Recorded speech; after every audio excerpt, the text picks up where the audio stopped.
So thanks to all of you, first of all, for hanging in on the last speaker. I'm very excited to be here, and what I'd like to do today is introduce my book a little bit, which intersects with some ideas about ethics and video games. But also I'd like, because I think there's a lot of lack of knowledge about other scholars who are talking about these issues, I'd like to introduce a couple of people who have been very formative for me.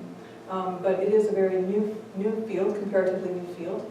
And so I thought, I always feel like I have to proselytize the work of good people out there. So, let's see. So this is my book on video games, the visual politics of race, gender, and space. It takes a cultural studies approach to video games. I'm basically an art historian who went over to the dark side.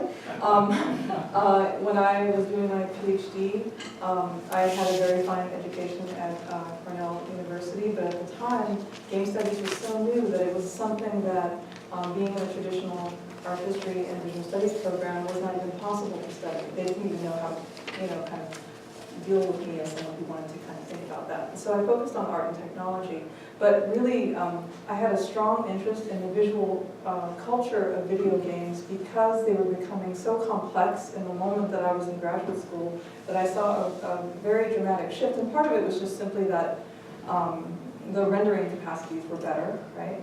But the other part of it is that there were cultural messages being imparted through these games in a new and interesting way that I found very important. And increasingly I felt it was a dominant form of visual literacy for young people, and yet art historians and visual studies scholars were not even willing to touch it, right? So this is not a rhetorical question. How do we think of video games and the people who play them, right? I think we still have a lot of stereotypes in our mind. It's partially satirized by the cover of my book, right? We think of the sort of white male teenager in the basement of his parents' home, playing compulsively, jacked in to the game and not to life, or maybe someone a little older with a neck beard, right, overweight. Like these are ideas that we have about people who play games. This is not, in fact, necessarily the case anymore. I read recent statistics that a good chunk of, for example, female game players are actually over the age of 40, and that the average male player is now around 35. So it's really interesting to think about the gulf between what we think of when we think of video game players and who they actually are. So one of the things that I wanted to break in my book was this idea of who we think the player is, what we perceive them to be taking from games, and then also to proselytize the idea that these are very important forms of visual culture and we should be paying attention to them, and perhaps we have not been doing our jobs as art historians and visual studies scholars. I do probe my own discipline a little bit that maybe we haven't really been doing our job when it comes to this. So I do take a visual studies perspective. I feel like visual studies offers a slightly more flexible model than conventional art history, and so it can integrate things like film studies, psychoanalytic theory, gender studies, queer theory, television studies. It may include Marxist theory, other kinds of concepts that really help to understand these complex images as they unfold on the screen, and they are extremely complex. Do we have any video game players in the audience? I do play video games, so it's hard to admit that. But one of the main questions that came up early on was this idea of whether video games are art. And really behind the question of whether video games are art is this idea of whether they're worth paying attention to. Are they worth collecting? Should they be in the moment in New York, right? Should we consider them a significant part of our cultural history and our legacy? Roger Ebert said, games will never be art. This is a very sensitive subject to people in games. Bring up Roger Ebert, they're bound to get their hackles raised. This is something that they're still writing about, but this very prominent film critic saying something so definitive about games in the face of what was a complexifying medium of expression that a lot of people had a lot of feeling around, was something that he was never able to really live down as far as the games community was concerned about. But I was interested in this question too as an art historian. I first started writing about games right around the time that he actually said this. And so I was thinking about it in a sense in the way that Susan Sontag had been thinking about photography years earlier. So she is someone who early on, before photography was taken very seriously as a legitimate form of artistic expression, slowed down and really thought about how photography is functioning in society. This is a great short quote that sort of epitomizes her position in some ways. Attacking photography is like attacking the weather, Sontag says. The question is not whether photography is art. The question is how photography has transformed our idea of art. Right? So she was suggesting that it was so profound in its impact that it actually reorganized our way of seeing the world, which is a statement that I happen to agree with, actually. So, did you catch that? So if we replace this concept with the idea of video games, my book in many ways is interested in thinking about this idea that video games are actually here, right? And we're not going to kind of shove them back into the bag, like it's not going to happen, right? So if we sit with these cultural objects and actually think about how they're functioning and develop a complex critical studies vocabulary for thinking about how these things are functioning, then perhaps we can make players with more agency who have criticality, right? So when you think about spheres of influence, I was just at a panel a couple days ago on intentional play. It was called the Intentional Play Summit. And I was sitting on a great panel, and the panel moderator said to me, so what do you think we need to do to create games with more social impact? You know? And the answer to that question for me was really not about a single-pronged approach, but to think about people in relationship to games and their various spheres of influence, right? So as a teacher, I stand in front of a class of 375, mostly game development majors, right? So forcing them to learn some critical studies about games, even though for the first 4 weeks they might kick and scream about it, actually changes the way that they think about games, right? The journalist who was sitting to one side of me, who was expecting the games industry to be better about some of its messages, and saying so in his writing as a senior reporter for a major games outlet, games reporting outlet, he has his own sphere of influence, right? And I happen to have another person on the other side who is from the games industry, and he had come and sat and listened, right? And actually participated in this conversation. So I think, you know, there are many ways working together that people can change games for the better. But in many ways, my game too is also a kind of a nod to Susan Sontag's on photography, hence the title of my book. I'm also influenced by cultural studies, and particularly Stuart Hall. He was important to me because although he was not the originator of cultural studies as a toolkit, I can't really call it a discipline, but a toolkit, he was someone who brought grace and a kind of like interesting Marxist perspective to the table, and so I do think about these things while I'm doing my work as well. Okay, so at the same time that I was writing my book, there were some really interesting things that were going on in game culture. So I want to share a little bit of that with you because I think it's really important to the direction that games are now taking, which are, in my view, slowly turning themselves toward slightly more ethical, slightly more socially aware positions within the mainstream, which is kind of interesting. So the first thing is that the games writers, right, the journalists who talked about games, began calling out the industry, right, and they began calling out also this idea that we have to develop a critical language for discussing games. So So this is just one example of Evan Narcisse, who is a prominent games writer who wrote about race a lot. And he said anyone of creativity that wants to be called mature needs to grapple with the socio-political issues of its time and place, especially if it wants to hold on to future generations. If it doesn't, then said medium just remains stuck in its own adolescence. So that was a very pointed comment about how games need to grow up, right? And he suggested this and had influence in that statement. Anyone heard of Gamergate? Yeah. Someone did, right? So Gamergate was, people will describe Gamergate differently based on their position in relationship to what was going on. But Gamergate was basically a harassment campaign that took place in 2014. It has continued since then.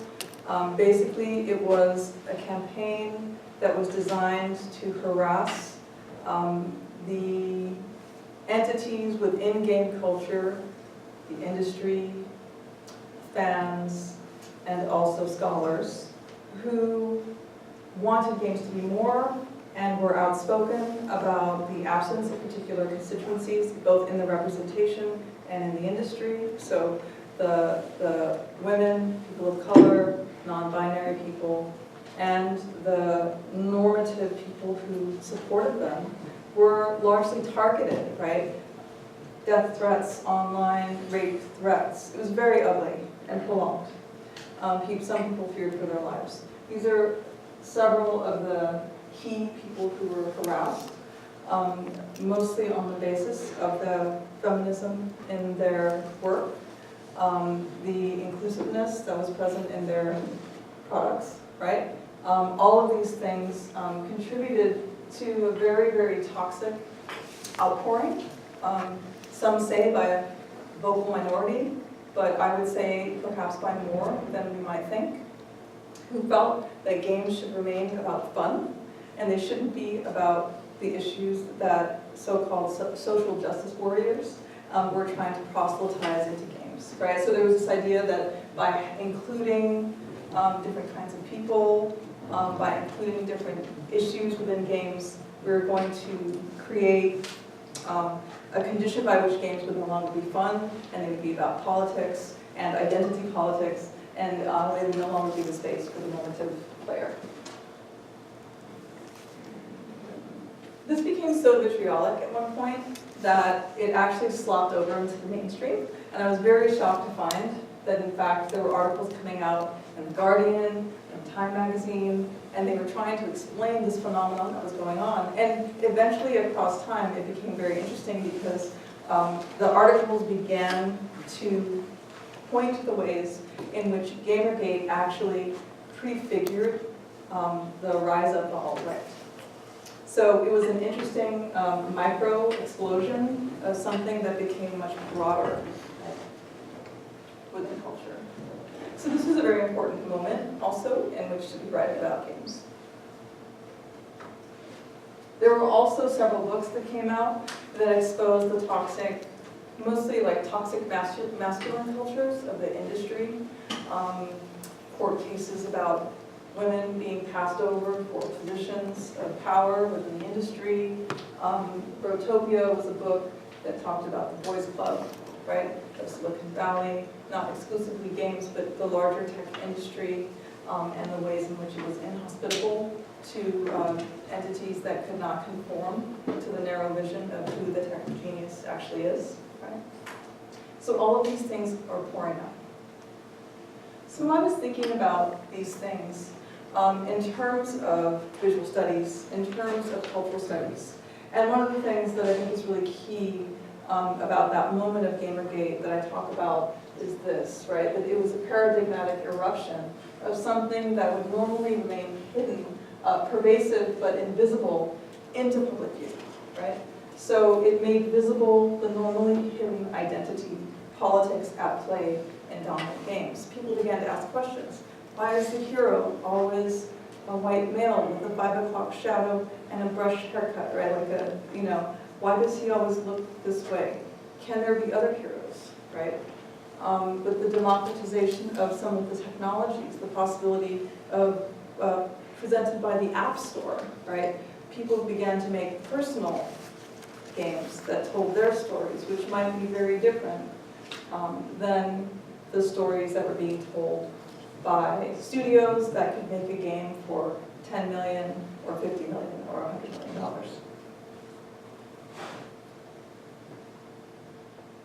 Okay, now for a couple of people who are interesting to me these days. Relevant to this particular audience, I would say that Miguel Sicart is someone who is very important to thinking about video games from the perspective of ethics. So he's trained, in philosophy, and he's someone who's been committed to games for a long time. And he wrote several books about ethics in computer games. And it's interesting because he's not phobic of games, but he's very interested that we should complexify games to present more complex ethical quandaries as a way of generating an ethical impulse in the player, right? So, for example, he believes computer games are ethical objects, computer game players are ethical agents, and that the ethics of computer games should be seen as a complex network of responsibilities, right, and moral duties. So, rather than, for example, the option, which is quite typical in video games, to play as someone good or play as someone evil, right? Do I play as the bad guy, do I play as the good guy? He says, well, what about if we present a situation where you're given a bad choice and a worse choice, right? What does that engender in you when faced with something that's impossible, right? An impossible decision. This is a very important book by D. Fox Harrell, who's a computer scientist at MIT, but also someone with an arts background, and he wrote a book called Phantasmal Media that deals with thinking in a more complex way about expressive computation. He deals a lot with ideology in video games that are built into the very structure and rule-based systems of how games are actually made. And I think this is a very important aspect to consider because games aren't movies and they aren't theater and they aren't music. They have rules. Their systems are all rule-based, right? And those rule-based systems actually contain social values, right? And so he asks us to look closely into what some of the values that are in the very computation and rule-based systems that games are made of. This is a newer book by Mary Flanagan and Helen Nissenbaum, Values at Play in Digital Games. If there's one thing I want you to know about this book is the importance of their concept of the conscientious game designer. This is important because they propose that there are ways in which, as a game designer, you can come to what you're doing with a set of ethics, right? And so for the first part of the book, they discuss how to identify these things for yourself. And in the second part of the book, they then talk about how it's possible to actually implement this in game design, which I think is very useful for a game designer who's interested in this but doesn't maybe know where to begin. So I just have a few more slides, and they're basically to show you a few examples of some of the games I talk about. So this one's a game from 2012 called Spec Ops: The Line. It's one that Miguel Sicart, the ethicist of games, talked about too, and this is a still of one such problem that you're presented with in the game. The person on the right attempted to steal to feed his family, and the person on the left is a soldier who killed his family trying to stop this theft, right, and to maintain order. You are asked to kill one of them, but you have to decide which one has done the worst crime, which one is worse, right? This presents a problem, right, for the player. It's hard for them to go on. You try to get out of it or make different decisions or cheat your way out of having to make a decision at all, it's impossible.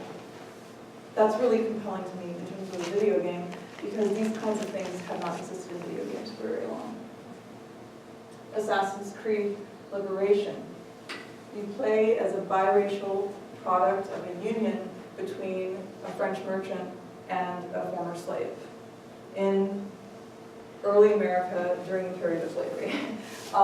Not a comfortable place to be, ethically, but very compelling in terms of thinking about a very thorny moment in our own history.